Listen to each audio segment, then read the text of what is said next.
आज ये वीडियो मैं बड़े खुले दिलो दिमाग से बना रहा हूँ और मैं मुस्लिम लीग नून के मुखालफिन को भी दावत देता हूँ इस वीडियो के तवस्सुत से कि वो बड़े खुले ओपन माइंड के साथ ये वीडियो देखें और फैसला करें, और अगर कहीं फैक्चुअल कोई चीज़ गलत है तो उसको ज़रूर लिखें कि मियां मोहम्मद नवाज शरीफ 9 अप्रैल 1985 से 13 अगस्त 90 तक पंजाब के वज़ीर आला रहे 5 साल।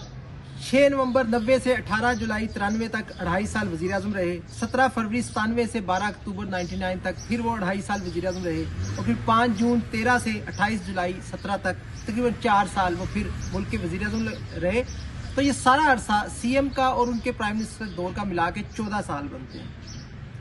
अब दूसरी तरफ 2013 से लेके आज तक केपीके में इमरान खान की यानी पीटीआई की हुकूमत रही तकरीबन 11 साल बनते हैं। अब ये 14 सालों का और 11 सालों का अगर मुवाजना करें तरक्याती कामों और मंसूबों के हवाले से, तो मियां नवाज शरीफ के 14 सालों के तरक्याती काम मुखालफिन भी मानते हैं कि किस कदर ज़्यादा है। वो मोटरवेज हों, वो एटमी धमाके हों, वो PKLI हों, वो दानिश हो, वो मेट्रो हो, वो यू जस्ट नेम इट, उनकी लंबी लिस्ट है।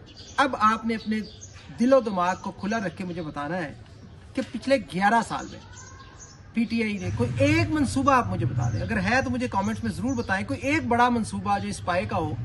14 साल और 11 साल एक भी मंसूबा नहीं, स्वाए नकदा कोका, कैदी 804 की चप्पल, 804 नस्वार, इसके अलावा अगर कोई मंसूबा मेरी नज़र में तो नहीं है। अगर आपके सामने है तो ज़रूर बताइए। और दूसरी तरफ फ़कत 14 साल में पाकिस्तान का इंफ्रास्ट्रक्चर खड़ा कर दिया गया है। फैसला आप दोस्त करें।